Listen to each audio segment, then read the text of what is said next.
Stephanie Milky here, aka KetoMOM, or often called mom, sis, Steffi, daughter, wife, aunt, and friend. Just like many of you, I carry a lot of titles. My favorite title is mom. I should probably say wife, which takes a lot of my time. But let's be honest, if you want to do something and do it well, you will make the time for it. Commitment is hard because we find ourselves overcommitted, but when you practice prioritizing, you will find out what is actually important and what you can let go. With the KetoMOM podcast, you will learn together how to manage our time, commit to the most important things in life, and I will equip you with the tools you need to feel qualified each step of the way. My name is Stephanie Milky, and welcome to the KetoMOM Secrets podcast. Good morning. Welcome to the KetoMOM page. My name is Stephanie, and the question of the day is, have you eaten that frog? All right, so we're going through a book called Eat That Frog. In general, the book is incredible. It's about not procrastinating and doing the thing that you find yourself procrastinating the most on, but you know if you did that thing, it would help you immensely, right? It would help you on your journey. It would elevate your day. It would take you further faster, whatever it is. What are you procrastinating on? We've given you ideas. So you've heard from me and my husband. He'll be back on tomorrow. And so we've had a couple things just in life, all good things.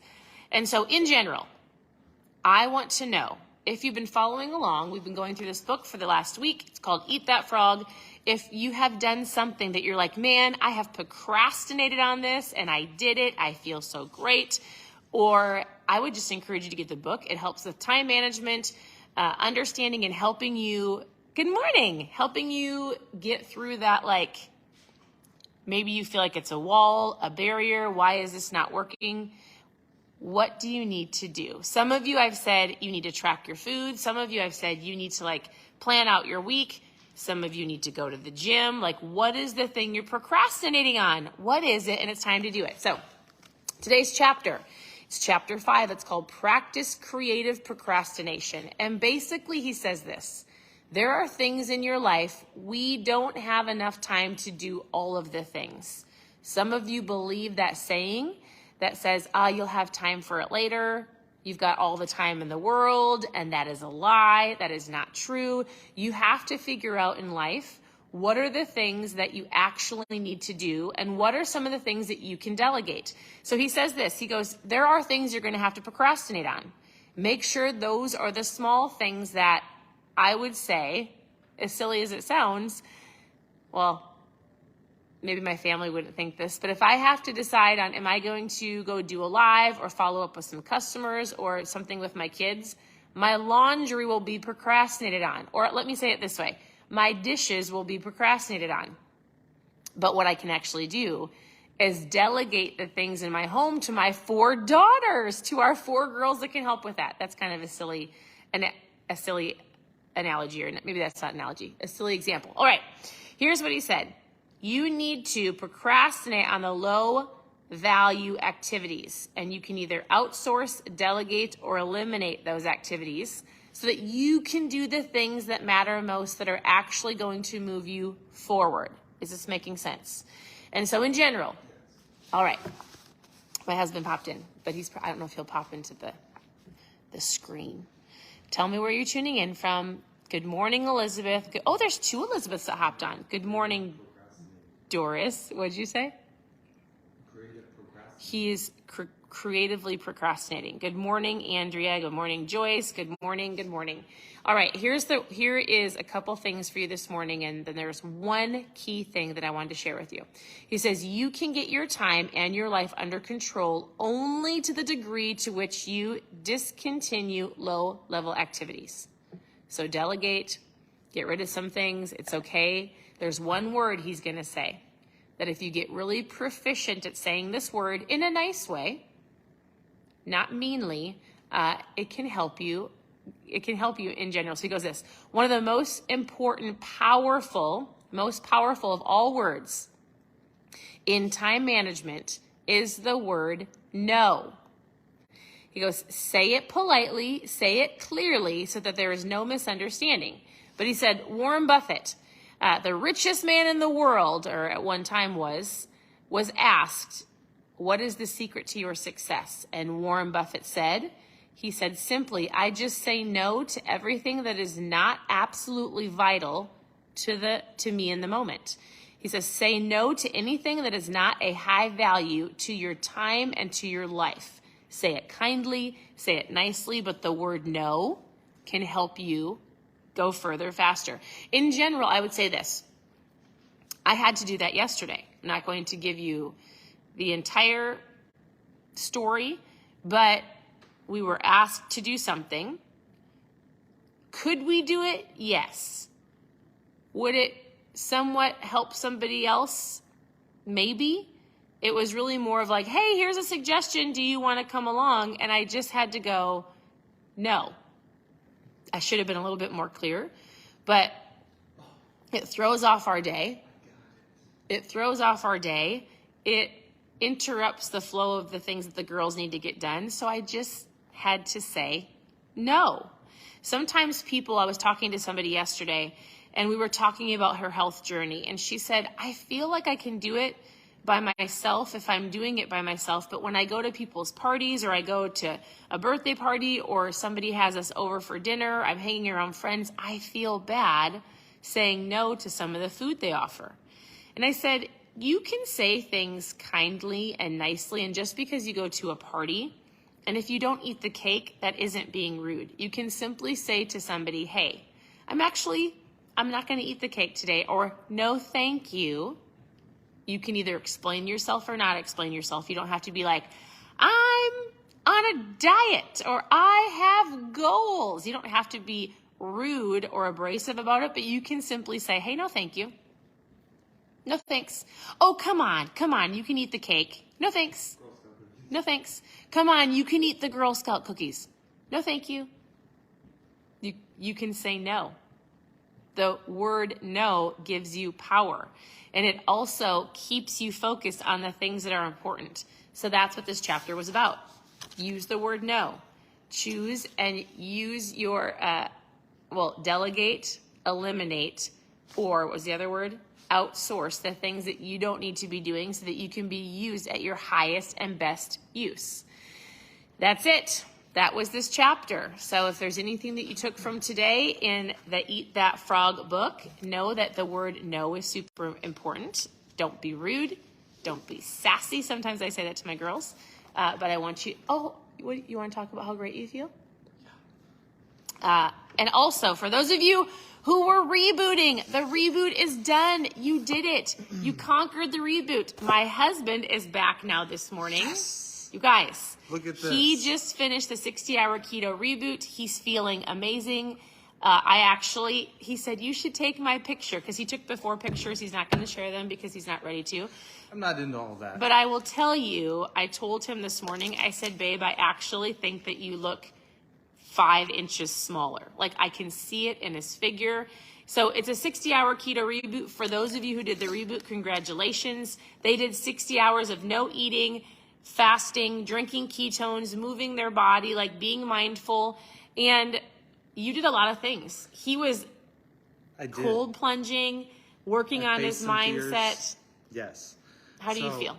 In the last 60 hours, I've done some incredible things that, to me, I would say they were hard things. Yeah. There were a lot of things that I said, I don't know, I can just do it later. But it's about eating that frog. So I did it in inspiration of eating that frog. Yeah. I first went for 64 hours, almost 64 hours, no eating. I feel great. I actually just this was my celebration that I wanted to do. Gummy bears with Keto Kick together. I just slammed it while I jumped on you slammed it. I jumped on the trampoline thinking of my I am statement. It's good. And so I'd say the biggest thing is every single person that hears my voice or is reading these comments or has found this page, you realize that there's something great inside of you that only you can do. Right. There's certain things, ideas. It's just like what she's talking about. Don't procrastinate on the things that you were called and created to do.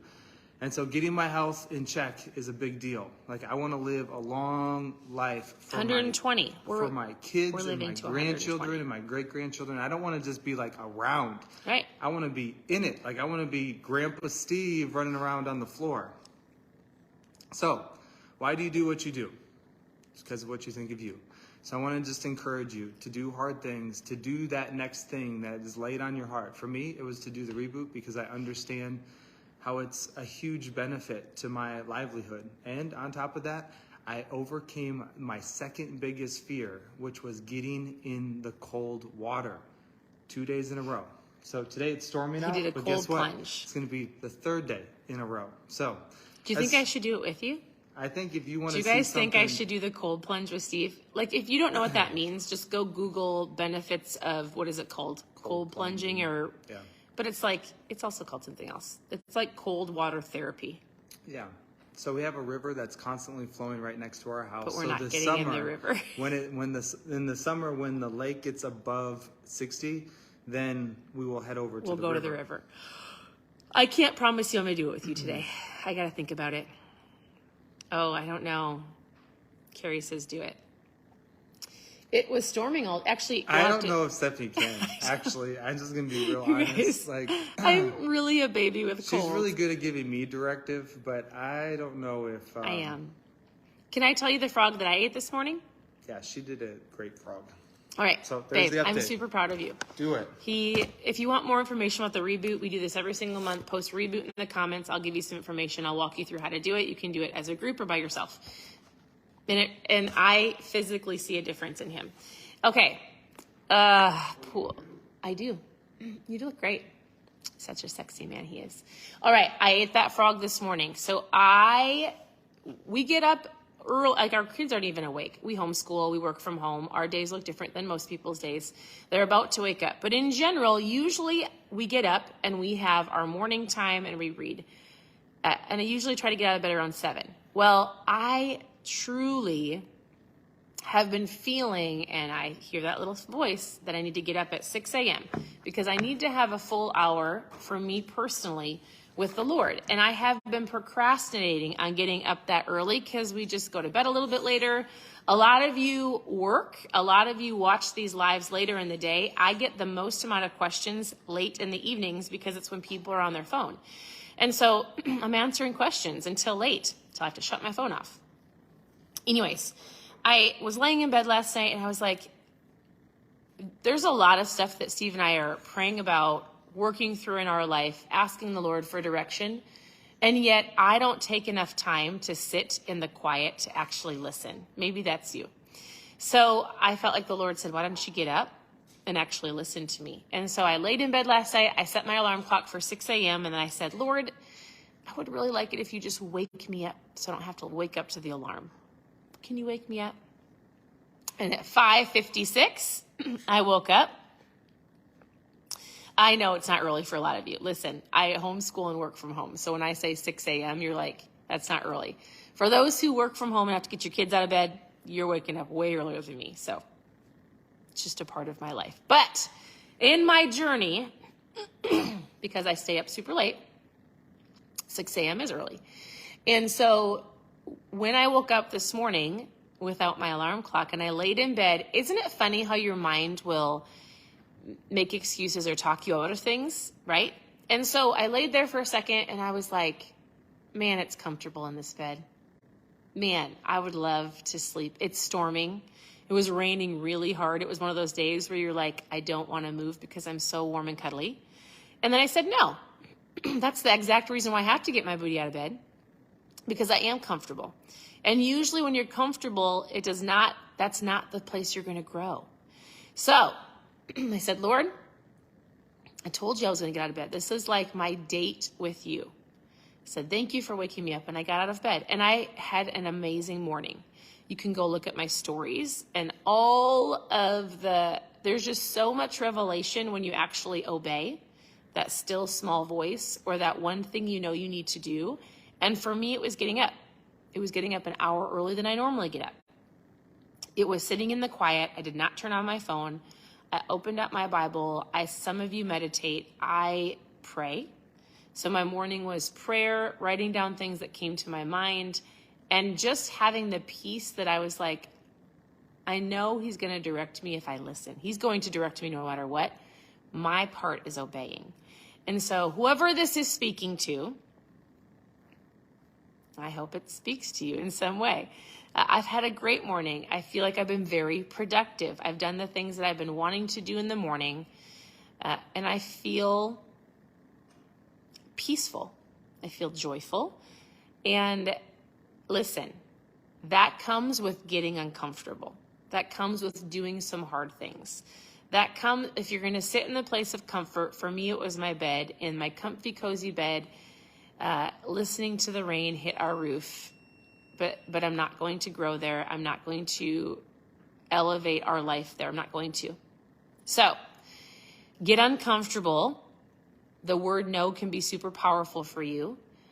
Don't procrastinate on the things you need to do. I saw some of you share the frog that you've been eating. So I think Melinda said she got up and she worked out and she ate that frog. Working out was her frog. She did it. It's done. She didn't procrastinate on it.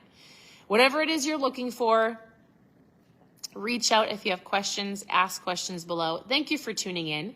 I love it when you say good morning. I like to go back and read what your frog is, or I like to go back and read the things that you're working towards. If there's anything that we can help with or add wisdom to, like, I would love to help you in that area. So thanks for tuning in. Continue to tune in later today. There's a handful of things between homeschooling our 4 girls, some work Zooms that we have.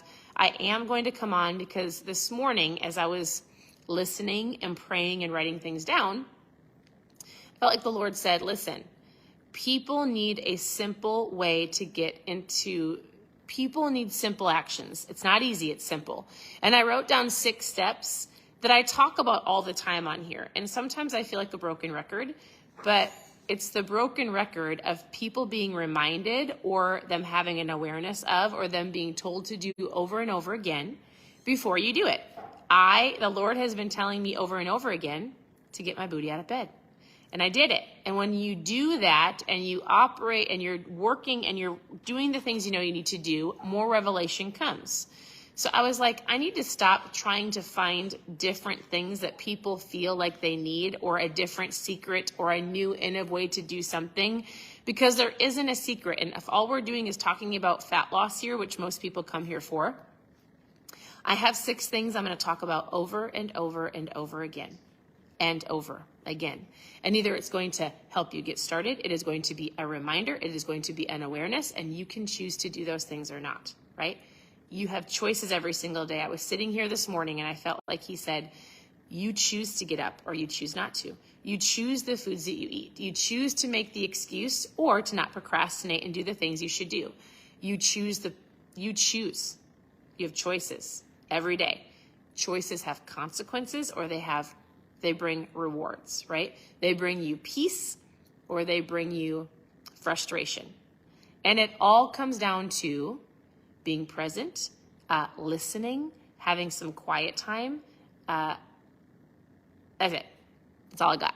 So continue to tune in. I will most likely be doing the live about those 6 steps. If I had to calculate out my day, it would be around 3 o'clock Central if you want to tune in live. Otherwise, you can catch the replay. All of them stay on here. So reach out with questions. I hope you have an incredible day, and we'll talk to you later. Bye, everybody.